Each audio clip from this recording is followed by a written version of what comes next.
So here's what happens when you don't have a comp plan, right? So I took this from a meme from Instagram that meant something else. I don't know if you guys have seen it, but basically, at the top, no comp plan. You've got the founder basically telling everyone what to do, right? And you don't want that. You want the founder at the bottom leading the company, giving the overall strategy, and the media buyer driving their part forward, the creative strategist driving their responsibility forward, and so on and so forth. So here's the problem. No comp plan. People are just going to coast, right? If you give them a high base, little to no upside, they'll coast on their salary. If you give a low base and a very high upside, it's going to be very difficult to hire senior members of staff, big living expenses like mortgage, family, and everything like this. And if you give a fixed profit share on the account, you're going to run into attribution problems. So, for example, you get a winning creative, right? Your media buyer's like, give me the profit share because I'm the one who scaled the account. Your creative strategist is like, well, no, I'm the one who made the hook iteration on here. The video editor might be like, well, I edited it. Give me the bonus. And your Google media buyer might be like, hang on, those sales should be going to Facebook. And then the brand owner might be like, hang on, we're running a 20% off sale. None of you guys should get anything, right?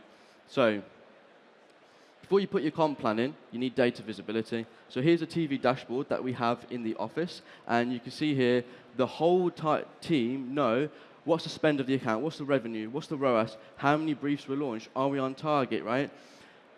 The data for the account is not siloed to just the media buyers. Everyone in the office can see what's going on with the account and contribute their ideas accordingly. So a key thing to note here is these charts at the top. These are the bonus system that we have in place for our media buyers, our creative strategists. So you can see here we've got a tier 1, tier 2, tier 3, and tier 4 bonus here, tier 4 being the highest. And you can see here, basically, it's based on the amount of spend in the account at a certain ROAS target.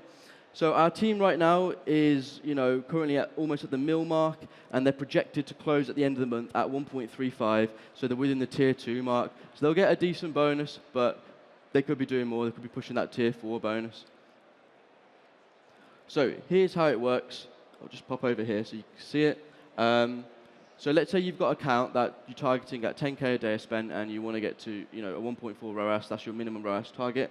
Well, if you're happy with that, give a percentage of salary, so 10% of the salary. Now, if the team overperform on that, right, you can give them more. So you can say, all right, I'll give you 25% if you hit this, 50% if you hit this, 100% if you hit this, right?